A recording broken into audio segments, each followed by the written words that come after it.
광숙 씨, 우리 오래오래 함께하기로 했잖아요. 한동석의 목소리는 여느 때보다 낮고 조용했습니다. 하지만 광숙은 그 안에서 묘한 떨림을 느꼈습니다. 그의 말에는 평소의 유쾌함도 농담도 섞여 있지 않았습니다. 그저 무겁고 깊었습니다. 그리고 불안했습니다. 신혼여행에서 돌아온 지 며칠. 가끔 책상 앞에 앉아 멍하니 서류를 바라보는 동석의 모습은 낯설었습니다. 혼잣말처럼 시간이 참 빠르지라고 중얼대던 모습도 그랬습니다. 광숙은 물었습니다. 요즘 무슨 일 있어요? 왜 이렇게 멍하니 있을 때가 많아요? 동석은 피식 웃으며 대답했습니다. 에이, 무슨 일 있어야만 이런 말해요? 그냥 인생이 좀 신기해서. 그 대답이 오히려 더 이상했습니다. 언제나 솔직했던 남자. 언제나 먼저 다가와 진심을 말하던 그 사람이 왠지 모르게 감추는 듯한 태도였기 때문입니다. 밤이 되자 동석은 갑자기 광숙의 손을 꼭 잡았습니다. 혹시 태몽이라는 거 믿어요? 광숙은 고개를 갸웃했습니다. 갑자기 왜요? 태몽이라니. 해랑 달이 같이 떠 있었어요. 아주 또렷. 그 둘 사이에 조그마한 별이 2개가 번쩍거렸고요. 광숙의 눈이 커졌습니다. 그녀는 본능적으로 알아챘습니다. 이건 단순한 꿈 이야기가 아니라고. 광숙 씨, 우리한테 아이가 생긴 것 같아요. 아니, 둘 쌍둥이일지도 모르겠어요. 광숙은 잠시 말을 잃었습니다. 그토록 꿈꾸던 가족이라는 단어가 이토록 현실적인 무게로 다가올 줄은 몰랐습니다. 하지만 이내 광숙의 표정은 밝아졌습니다. 우리 병원 가봐요. 산전검사도 받고 확인도 해보자고요. 그러나 동석은 머뭇거렸습니다. 광숙 씨 먼저 다녀와요. 난 다음에 같이. 그의 목소리는 다시 낮아졌고 손끝이 떨렸습니다. 광숙은 그의 눈을 바라보았습니다. 그리고 느꼈습니다. 뭔가 감추고 있다는 걸. 다음 날 아침, 광숙은 먼저 병원에 들렀고 의사로부터 임신 4주차라는 놀라운 사실을 듣게 되었습니다. 진료실을 나오던 광숙은 눈물을 쏟았습니다. 기쁨과 놀람, 그리고 이 순간을 함께하지 못한 동석에 대한 서운함. 그날 밤 광숙은 직접 묻기로 결심했습니다. 동석 씨, 솔직히 말해줘요. 당신, 어디 아픈 거 아니죠? 동석은 고개를 떨군 채 웃었습니다. 아플 틈도 없었죠. 우리 이렇게 바쁘게 살아왔는데. 하지만 광숙은 웃지 않았습니다. 그녀는 여전히 불안했습니다. 그리고 무언가 곧 큰일이 벌어질 것만 같은 예감에 휩싸여 있었습니다. 그날 밤 동석은 몰래 병원으로 향했습니다. 정밀 검사를 받기 위해서였죠. 저 요즘 자주 흐려 보이고 어지러워요. 혹시 뇌 MRI 한번 찍어볼 수 있을까요? 의사는 심각한 얼굴로 고개를 끄덕였습니다. 광숙 몰래 병원에 다녀온 그날 밤, 동석은 오랜만에 광숙을 꼭 껴안았습니다. 광숙 씨, 우리 오래오래 건강하게 살아요. 그 말은 어느 때보다 간절했고 어느 때보다 무서운 약속처럼 느껴졌습니다. 검진 다음 날 아침, 광숙은 아무 말 없이 식탁을 정리하던 동석의 뒷모습을 오래 바라보았습니다. 평소처럼 농담을 건네지도 않고 신문을 읽지도 않고 그저 조용히 식사를 하고 일어난 그의 모습이 너무 낯설었습니다. 동석 씨, 정말 괜찮아요? 광숙이 다시 물었지만 동석은 고개만 끄덕일 뿐 대답하지 않았습니다. 그 모습에 광숙은 점점 불안해졌습니다. 곁에 있는 사람이 점점 멀어지는 듯한 기분.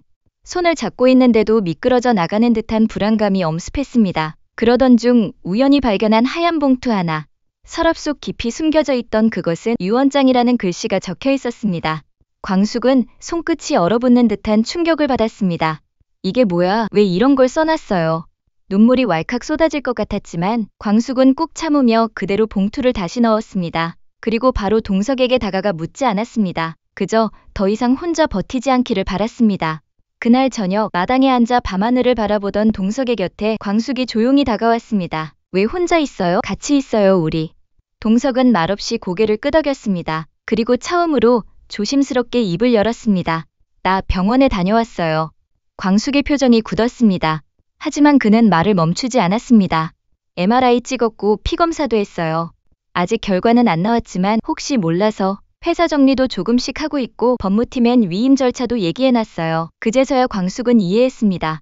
왜 그가 점점 조용해졌는지, 왜 멍하니 창밖을 바라보는 시간이 많아졌는지, 왜 그녀와의 미래를 자꾸만 확인하려 했는지. 하지만 광숙은 말했습니다. 아직 아무것도 정해진 거 없어요. 결과도 안 나왔잖아요. 괜한 상상으로 우리를 아프게 만들지 말아요. 그녀의 말은 떨렸지만 그 눈빛은 강했습니다. 동석은 처음으로 작게 미소를 지었습니다. 며칠 뒤 병원에서 전화가 걸려왔습니다. 광숙은 떨리는 손으로 전화를 받았고 의사의 차분한 목소리가 수화기 너머로 흘러나왔습니다. 광숙 씨 보호자분 되시죠? 검진 결과에 대해 말씀드릴 게 있어서 가능하시면 두 분 함께 병원에 방문해 주세요. 그 말 한마디에 광숙의 심장은 미친 듯이 뛰기 시작했습니다. 전화기를 내려놓자마자 광숙은 깊은 숨을 들이쉬었습니다. 그리고 동석에게 말했습니다. 같이 가요. 우리 아이를 위해서도 그리고 우리를 위해서도 이젠 당신 혼자 아프지 말아요. 동석은 한참을 망설이다 고개를 끄덕였습니다. 그렇게 두 사람은 병원을 향해 함께 걸어갔습니다. 차 안은 말없이 조용했고 서로의 손을 꼭 잡고 있는 것 외엔 아무 말도 하지 않았습니다. 하지만 그 침묵 속에서 둘은 같은 바람을 품고 있었습니다. 아무 일도 없기를, 그저 평범하게 함께 늙어갈 수 있기를. 그들의 마지막 소망이 과연 이루어질 수 있을까요? 진료실 앞. 광숙은 동석의 손을 꼭 붙잡고 있었습니다. 하지만 그 손은 너무 동석은 평소와 다르게 손에 땀이 차 있었고 광숙도 떨림을 감추지 못했습니다. 의사의 문이 열렸습니다. 두 분 들어오세요. 무겁게 문을 열고 들어선 두 사람. 의사는 차분한 표정으로 마치 이미 수많은 환자들에게 같은 이야기를 반복해온 듯한 목소리로 말했습니다. 한동석 씨, 지난번 MRI 결과와 종합검진 결과에 대해 설명드리겠습니다. 순간 광숙은 숨조차 쉴 수 없었습니다. 눈앞이 까맣게 변한 듯한 기분. 이제 곧 모든 것이 뒤바뀔 수도 있다는 두려움이 엄습했습니다. 의사는 천천히 화면을 넘기며 말했습니다. 다행히 큰 질환이나 생명을 위협할 수 있는 이상 소견은 없습니다. 그 한마디에 광숙은 거의 무릎이 풀릴 뻔했습니다. 그제야 동석도 긴 숨을 내쉬었습니다. 정말 괜찮은 거예요? 의사는 미소 지으며 고개를 끄덕였습니다. 다만 과로와 스트레스로 인한 일시적인 증상으로 보입니다. 최근에 특별히 신경 쓸 일이 있었거나 심리적으로 예민한 상태셨다면? 동석은 광숙을 슬며시 바라보았습니다. 네, 최근에 기쁜 일도 있었고 조금 걱정도 많았습니다. 광숙은 그 말에 웃음 반, 눈물 반의 표정을 지었습니다. 아기 때문이죠.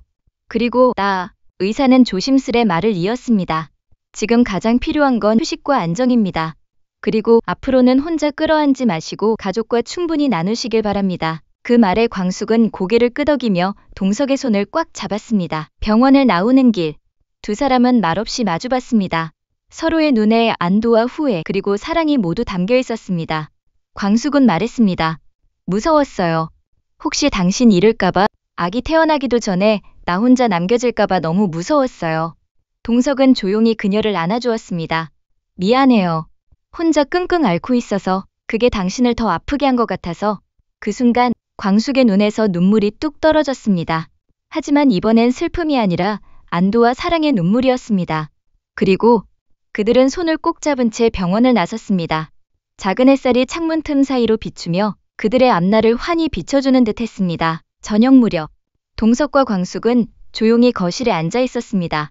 마침 독수리 형제들과 어머니 박정수, 공주실까지 모두 한자리에 모여있던 날이었습니다. 동석은 입을 때려다 망설였습니다. 광숙은 조용히 그의 손등을 토닥이며 고개를 끄덕였습니다. 우리 이제 말하자. 더 늦기 전에 가족들이 먼저 알아야 하잖아. 모두의 시선이 쏠렸고 동석이 조심스레 입을 열었습니다. 제가 요즘 몸이 좀 안 좋아서 검사를 받았습니다. 잠시 정적이 흘렀습니다. 정수 여사는 자리에서 일어나 다가왔습니다. 몸이 안 좋다니 어디가? 왜 말도 안 하고 혼자? 동석은 그 말에 미소 지으며 고개를 저었습니다. 괜찮아요 어머니. 결과는 다행히 아무 문제 없대요. 그냥 과로랑 스트레스 때문이래요. 모두가 안도의 숨을 내쉬는 순간 광숙이 이어 말했습니다. 사실 저희 둘 얼마 전에 병원에서 아기가 생겼다는 사실도 알게 됐어요. 정말? 정수 여사는 눈을 동그랗게 뜨고 광숙 손을 덥석 잡았습니다. 이 나이에 아유 우리 광숙 진짜 대단하다. 기특하다. 공주실도 눈물을 훔치며 광숙을 끌어안았습니다. 이게 얼마나 축복된 일이냐. 하늘에서 내려주신 선물이지. 세리와 보미, 강수와 범수까지 모두가 눈을 반짝이며 축하 인사를 건넸습니다. 특히 범수는 말했습니다. 형, 지금 우리 집이 진짜 가족이 되는 순간이에요. 광숙네가 진짜 탄생하는 거니까요. 강수는 장난스럽게 말했지만 눈가엔 진심이 담겨 있었습니다. 그럼 우리도 조카 생긴 거네. 이제 명절 때 선물 준비 각오해요. 그 순간 분위기는 더욱 따뜻하게 달아올랐고 모두가 둘러 도란도란 아기 이름을 지어보기도 하고 육아에 대한 조언을 나누기도 했습니다.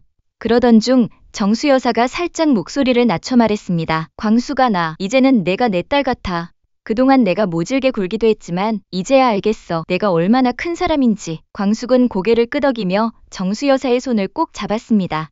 어머니, 저 진심으로 사랑합니다. 저도 이 가족이 돼서 참 행복해요. 그 순간 그 자리에 모인 모든 사람들의 눈에 눈물이 맺혔습니다. 눈물은 흘렀지만 이번엔 아픔이 아닌 사랑과 감동의 눈물이었습니다. 그날 밤, 작은 거실 안. 그 누구도 외롭지 않았고 그 누구도 숨길 게 없었습니다.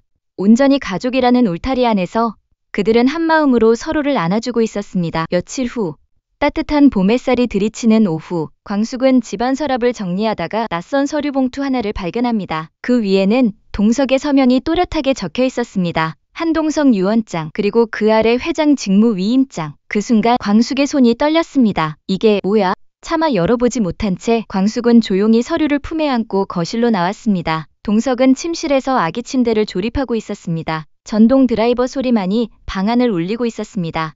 동석 씨.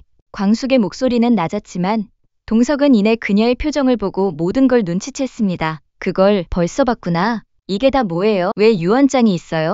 회장 위임은 또 뭐고 대체 나한텐 왜 말 안 했어요? 광숙의 목소리는 점점 떨렸고 동석은 조심스레 그녀 앞으로 다가왔습니다. 당신한텐 말 못했어요. 괜히 걱정할까봐. 내가 혹시라도 진짜 무슨 일이 생기면 당신이 혼자가 아니길 바랐어요. 그래서 미리 준비한 거예요. 그게 무슨 말이에요? 지금 나 혼자 아이 낳고 키우라고 준비해뒀단 말이에요? 광숙은 눈물을 참지 못하고 터뜨렸습니다.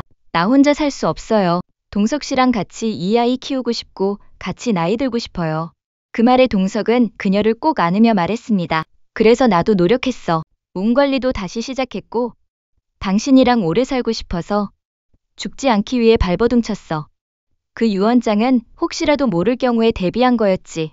포기한 게 아니야. 절대 아니야.